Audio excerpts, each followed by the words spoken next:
Hi, everyone. I'm Katherine Sanders from Sanders Consulting, and I'm here today with a longtime friend and colleague, Professor Patrick Farrell from Lehigh University. Um, Pat is a mechanical engineer by training, bachelor's, master's, and PhD, but he also spent the last 11 years as provost at Lehigh, and before that he was provost at the University of Wisconsin-Madison. And so in his C-suite position and at his campuses, he's been involved in a lot of change initiatives. And I find that what he's been doing while he's been in the C-suite is fascinating. And I'm putting together a series with Pat and I to talk about what he's been doing, and then he's starting to teach it. And so this is our first conversation. And so, Pat, welcome. Thank you for Thank talking you. with me. And I have actually a couple questions to start. My first one is that as a C-suite leader, I'm wondering how you see some of the needs that organizations are facing at this point in time. Well, around change, I see a number, some of them probably fairly obvious, but I'll list a few. One is the rather obvious pace and quantity of change that organizations are seeing. Some of them internally generated, want to get better, aware of competition, and different things we want to do. Some external, other things going on in the world, economics and others. Some surprises. COVID's a good example where here is a driver that was unexpected and yet prompts a demand for change. They come frequently, sometimes unexpectedly, and often many more than one at a time. So that's one, is just the pace and scale. And as I mentioned about COVID is a good example. A second major feature is often the uncertainty, not only around the change themselves or the drivers of change, but even uncertainty about what the future might look like. So we might imagine we're looking at a competitive challenge or an economic challenge. And often, perhaps in the past, we might have been able to forecast a 5-year view or a 10-year view with a significant level of confidence. In some areas now, our confidence is lower than it used to be. So another way to think about that is we live in a world of higher levels of uncertainty, and that it makes it more uncomfortable, sometimes difficult to really figure out what change should happen and how.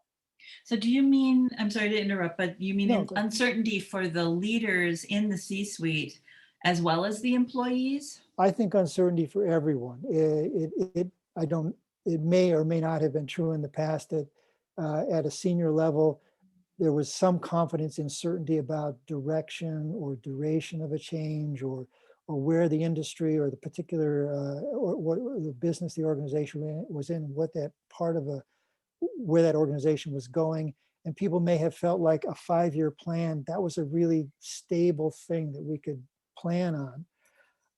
Down at the mid levels and perhaps lower levels of an organization, there is also different kinds of uncertainty. There's the uncertainty about perhaps these large meta kind of changes, but also the smaller ones. Whether will my group be doing the same work we've been done in the past? Will we be reassigned? Will our division be bought or sold? So there's other levels of uncertainty that others in the organization also face.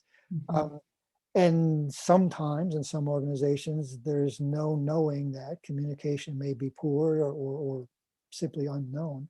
So I would say there's uncertainty all throughout the organization, and that has, in my view, a lot of consequences, particularly if ignored. You may not be able to eliminate. In fact, I would say almost certainly it's not possible to realistically eliminate uncertainty.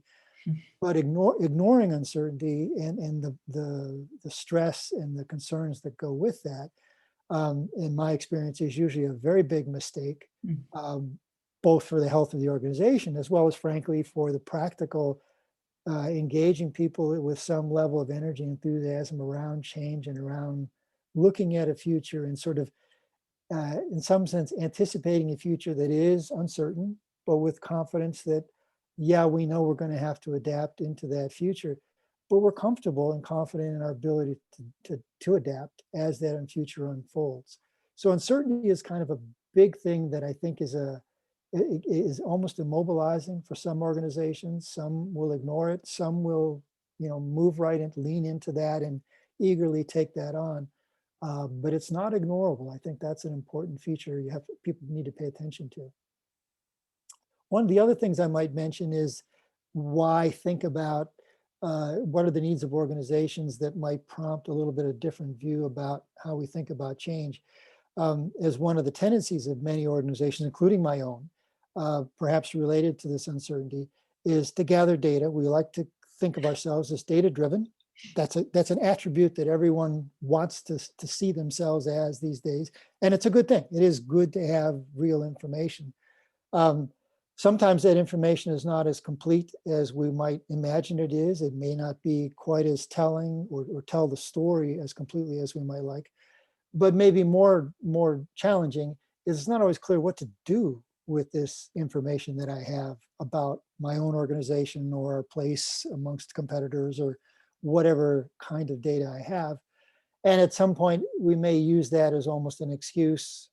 More data will somehow eliminate the uncertainty I just mentioned, perhaps to some extent, but ultimately not really. It won't tell the future for us. It won't be able to tell us what the rest of the world or the environment I work in or many of the imponderables will be like.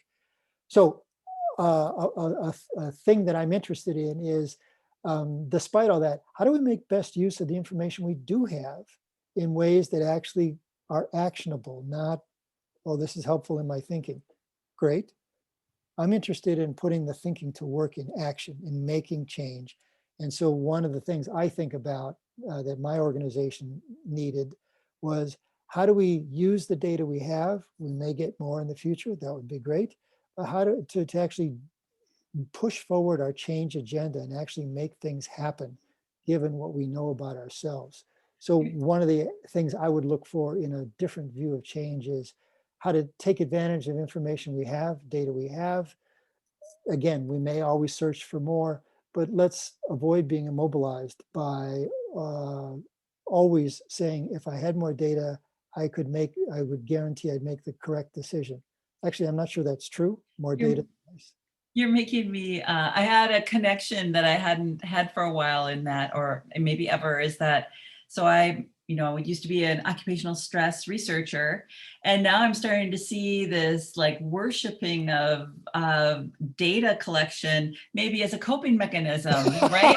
So it's Well, like people are so stressed and overwhelmed that getting more data might make me feel more secure, and of course it can't, right? yeah, If looking at the past and you don't have time or energy or the skills to respond to it, right? I mean, so it's yeah, like what you're saying is use the data, respond to it, that's right. and Right. then you change your trajectory. But if you're going down a steep incline and you just keep collecting data but you don't stop, right? It does having the data doesn't fix anything. So It's not helping. That's right. but you're Um, making me look at it more compassionately, because normally I would just be really frustrated, and now I'm like, oh, maybe this is a coping mechanism for people that are very stressed, and that nobody criticizes you for collecting data, so it's seen as so universally good. right. Well, with your comment, then let me kind of jump into sort of things I sort of would like to see in an action-oriented approach. So the data element is a good example, but I hope this fits some of the other challenges I just mentioned as well.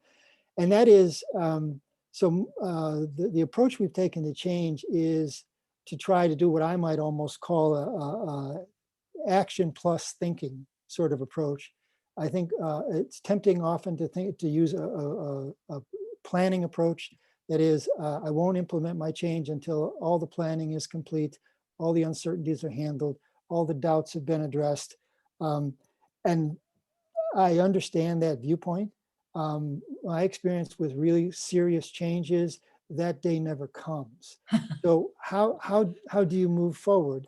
And so the way I've liked to think about this is, we move forward. We do not have to take the biggest step first, but what we want to do is learn by doing, in the same sense. So action of the right scale, in the right direction, will actually affect change that we want. So it's not a throwaway, it's a serious change we want to see happen.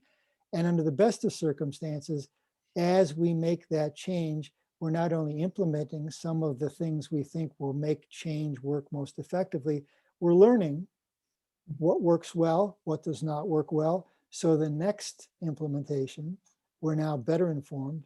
In some sense, you could say we gathered data, but it was our own data. It wasn't a survey. It was data around action of implementing change. And that data is actually extraordinarily useful because it's in context. It's about my organization. It's about the people. It's about things we're trying to do, which could hardly be more relevant than that, because that's very much about us. Well, and And I'm sorry, the way you've explained it to me, it's about practice, right? exactly, And exactly. and a key component of this approach that you've developed, which we're now tentatively calling ready for changing, because we're engineers and we don't know English very well, I guess. But I think it's actually appropriate, right? Because it's change readiness, but it's iterative changes in Yeah. your approach, and most importantly, inclusive change, right? So can you Yes. say just a little bit about this, knowing that we're going to touch on it in more depth in one of the other videos? Sure. Well, as Kathy said, I think we want to talk more about it, but a short version is in this view of kind of how you engage change and change in practice, one of the core foundational pieces is being inclusive of the people in your organization, the ideas, I shouldn't just say in your organization, and outside your organization, ideas in and outside your organization. The point being is that I think any major changes that your organization would like to undertake will find any multitude of problems. Inclusion doesn't solve all of them, but it gets you a long way. What you want is a wide variety of humans, a wide variety of viewpoints, an environment where humans and viewpoints are welcome, are voiced, are heard, are recognized, are appreciated. Not everybody gets what they want. That's almost invariably true. Not everyone agrees with everyone else. That too is almost invariably true. But you want to make sure that those voices are heard, because sometimes the most important voice or the most important perspective doesn't come from the most expected person or place. And you're going to miss those if you aren't deliberately and pretty relentlessly inclusive in the way you prepare and approach your project. So again, we'll talk more about that later, but to me, that's a foundational piece that if you fail to have that, you will find, in my view, to your detriment, you're gonna have to go repeat everything you did, because you won't be able to be successful. Well, I love it. And I'm so appreciative that you took the time to make this little video with me. And if people want to learn more, they can go to my website, katherinesandersphd.com. We're creating a space for Ready for Changing. And also, Pat is creating his own website, and it's going to be Farrell Consulting. And you can find him on LinkedIn, obviously, also. So we'll be adding to this series, and we're looking forward to any comments or questions people have. And thank you, Pat, and thank you, Thank you. everybody, for Thank taking a you. little time to think about capacity building change with us. Great. Thank you.